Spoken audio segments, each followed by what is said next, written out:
Readers, today I want to teach you that if you have heard that nonfiction is true and fiction is not, you need to know that actually fiction can be deeply true. If you ponder passages in historical fiction books that seem especially meaningful, it is helpful to ask, what truths am I learning about the time in which this story is set? Let's try this work together. There is a passage from The Things They Carried that is often reproduced in articles and story collections and quoted by readers. Let's read this passage together and see if it seems to suggest some truths about the war. I'm going to read it out loud and then give you some time to think. Do the work that you do whenever you're reading and jotting. Make sure you have your notebook ready and jot as I read. This story is about Tim, the narrator in Ambush, and his patrol. The story describes what the patrol carried. The things they carried were largely determined by necessity. Among the necessities, or near necessities, were P38 can openers, pocket knives, heat tabs, wristwatches, dog tags, mosquito repellent, chewing gum, candy, cigarettes, salt tablets, packets of Kool-Aid, lighters, matches, sewing kits, military payment certificates, sea rations, and 2 or 3 canteens of water. Together, these items weighed between 12 and 18 pounds, depending upon a man's habits or rate of metabolism. Henry Dobbins, who was a big man, carried extra rations. He was especially fond of canned peaches and heavy syrup over pound cake.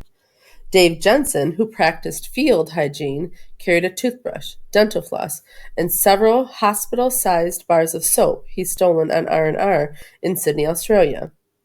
Ted Lavender, who was scared, carried tranquilizers until he was shot in the head outside the village of Tankay in mid-April.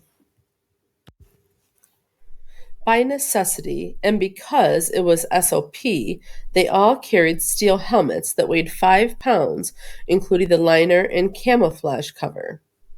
They carried the standard fatigue jackets and trousers. Very few carried underwear. On their feet, they carried jungle boots, 2.1 pounds, and Dave Jensen carried 3 pairs of socks and a can of Dr. Scholl's foot powder as a precaution against trench foot. Norman Bowker carried a diary. Rat Kiley carried comic books. Kiowa, a devout Baptist, carried an illustrated New Testament that had been presented to him by his father, who taught Sunday school in Oklahoma City, Oklahoma. As a hedge against bad times, however, Kiowa also carried his grandmother's distrust of the white man, his grandfather's old hunting hatchet. Necessity dictated. Because the land was mined and booby-trapped, it was SOP for each man to carry a steel-centered, nylon-covered flak jacket which weighed 6.7 pounds, but which on hot days seemed much heavier. Because you could die so quickly, each man carried at least one large compressed bandage, usually in the helmet band for easy access.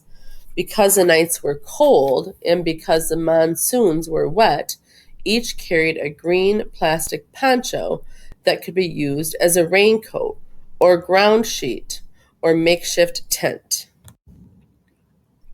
With its quilted liner, the poncho weighed almost 2 pounds, but was worth every ounce. In April, for instance, when Ted Lavender was shot, they used his poncho to wrap him up, then to carry him across the paddy, then to lift him into the chopper that took him away. Readers, you should also have a copy of this excerpt.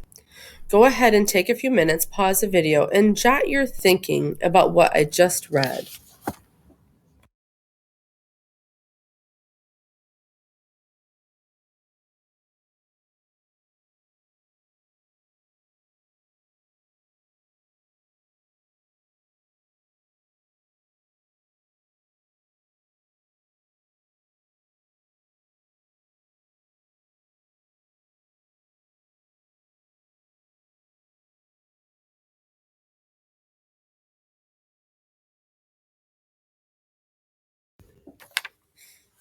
Some things that I was thinking was in the war, you needed a lot of things to survive.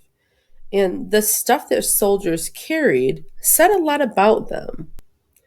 I also was thinking that at any moment you could die, and that each soldier carried a lot of their own history with them. Readers, what insight did you have? I'm curious what you saw and noticed in the passage.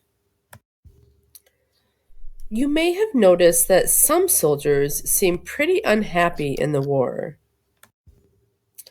probably because everything was so terrifying. You may also have noticed that everything that you carried mattered. Maybe because it helped you to survive, and maybe because it reminded you of home. And maybe you could lose anyone, even a close friend in the platoon, at any time. But they also try to take care of each other, like rescuing Ted Lavender's body.